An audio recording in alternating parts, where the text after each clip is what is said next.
I have not been shy about the fact that I am a Christian, follower of Christ. So anytime you give me education and Christianity in one sentence, I am all over it.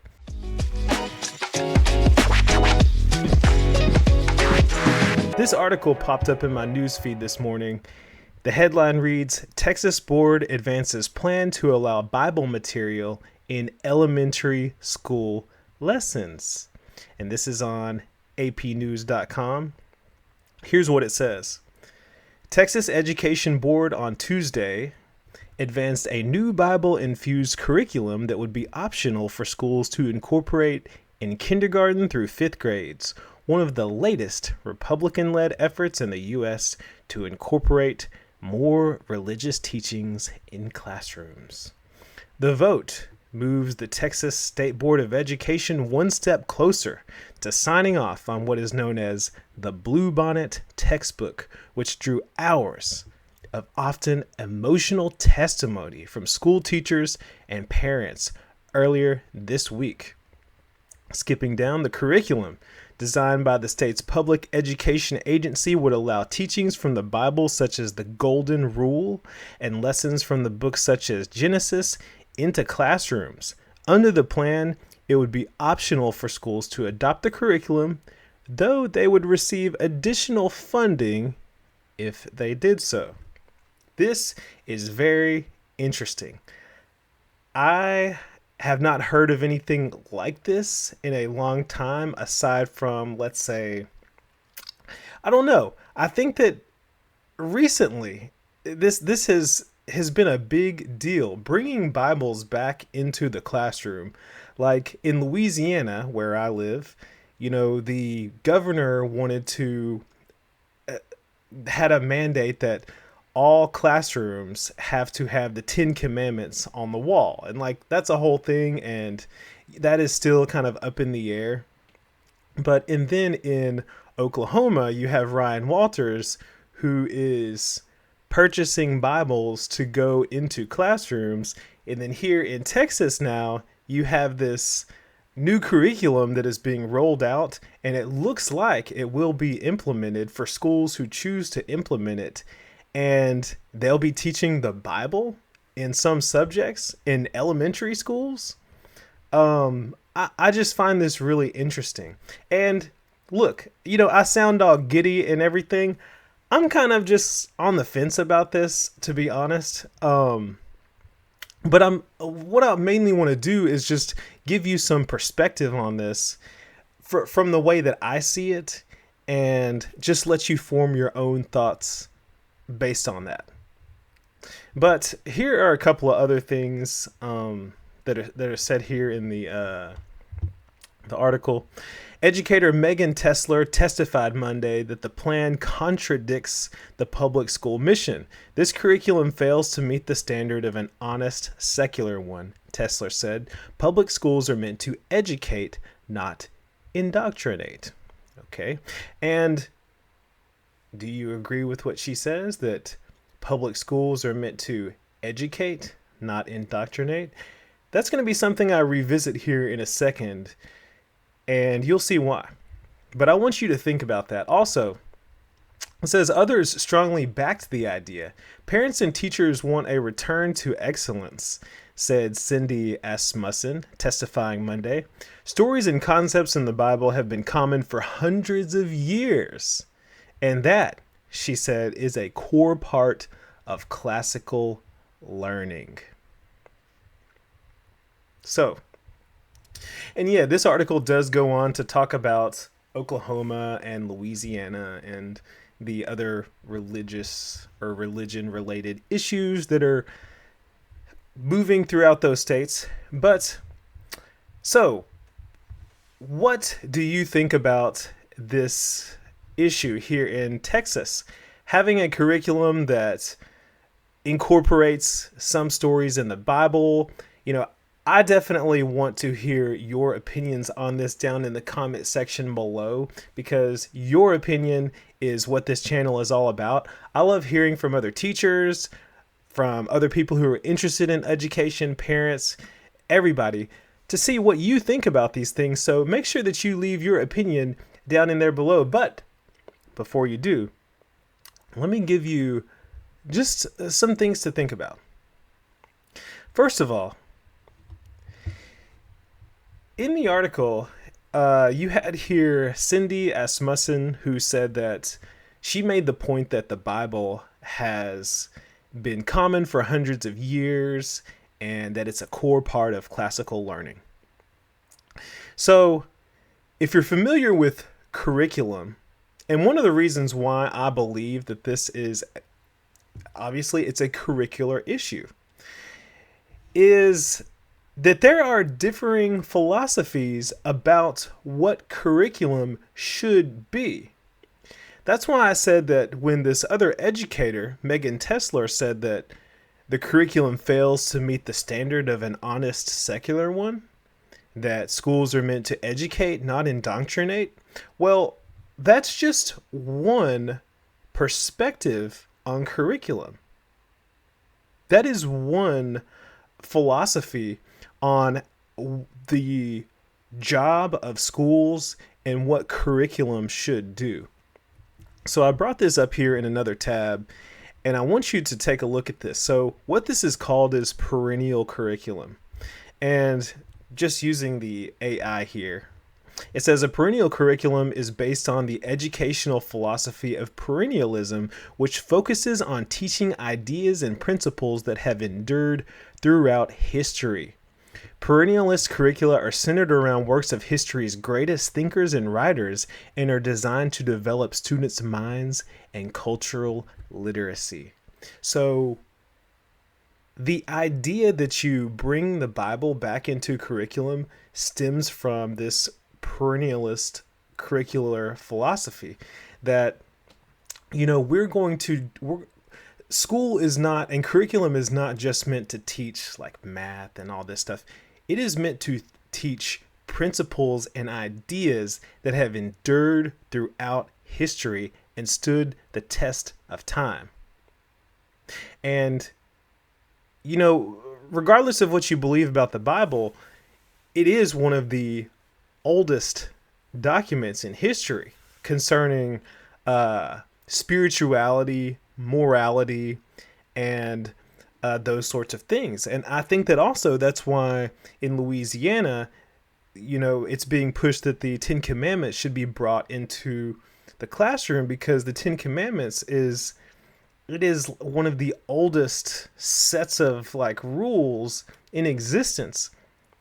Now, look, I'm not a historian or anything, and I'm not here to argue with anyone on, well, this is the oldest text or this is the oldest text that we have and yada, yada, yada. It is undeniable that the Bible has been so influential in this world and for a long time that I understand that this is old school stuff. So it aligns with perennialist curricula, but not only that. Let's take a look at this here. So this is from the Pew Research Center. And I just wanted to take a look at the statistics on religion in the United States. And it is a fact that 70% of the United States religious identify as Christian. Those who are non-religious are 22%, and you can see the non-Christian faiths are rounded up to 6%. So by far, Christianity is the largest belief system concerning religion, spirituality in the United States, where this curriculum is being rolled out in the South, in Texas. So I get it. There are some people who are not part of the 70% who do not like this, who think it's a bad idea because they don't necessarily agree. But when you look at it, I mean, I'm sure that putting this online, you're going to have a lot of people, like when people read this news story from all over, they're going to be like, this is awful. This is such a bad idea. Like, why are they doing this? Keep religion out of schools and all this stuff. But it's like, look at the target audience. 70% of the U.S. and I'm not sure on Texas. Let me see here. So I'm not sure what, specifically, if you were to take these percentages and just isolate them to Texas, what would it look like? But yeah, a lot of people are Christian in Texas, I would say, or at least they identify with that faith in Texas. So I can understand why something like this would be pushed in that state. Now, this is not to completely undermine the beliefs of other people.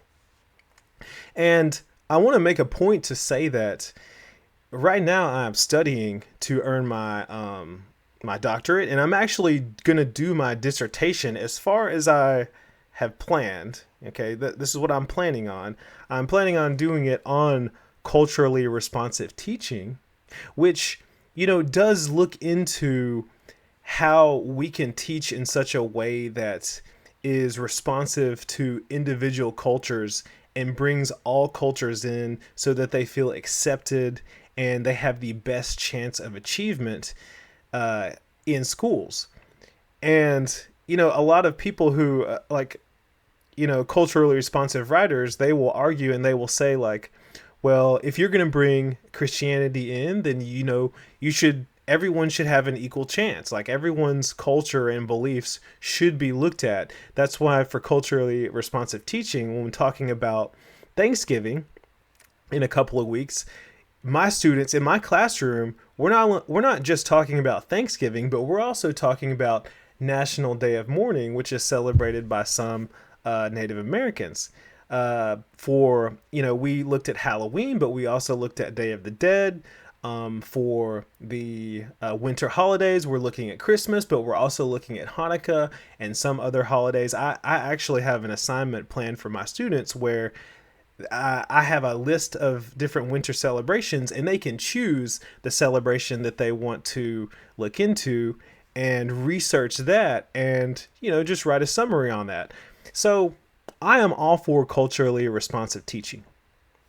So make no mistake, I understand, some of the ways that this can be problematic and indoctrinating in some ways, but at the same time, I still question whether or not this is actually a bad idea. And as much as you want to say that having a curriculum that implements and teaches some Christian principles, as much as you want to say that it is a bad thing, I would say, let's wait and see what the research says. Let's wait and see what the research says.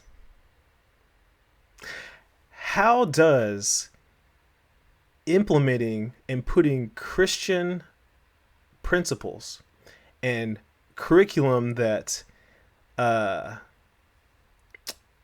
pushes Christian values such as the Golden Rule, what effect does that have on students in today's education system? Honestly, I don't know. But when you have all these teachers, and the Golden Rule is do unto others as you would have them do unto you. And if you go and watch some of my other videos, you will see that all of these people are, a lot of people posting in the comment section saying that students are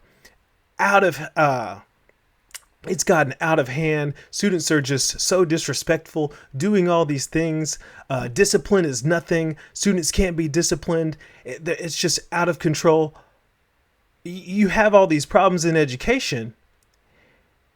What will happen if you bring in the Golden Rule? If you bring in some of this timeless, old school Christian sensibility and sense of morality? Will it have an effect on social emotional learning? Will it have an effect on student behavior? Will it have an effect on student achievement? What benefits might there be? And that's a question that I also want you to answer down in the comment section below.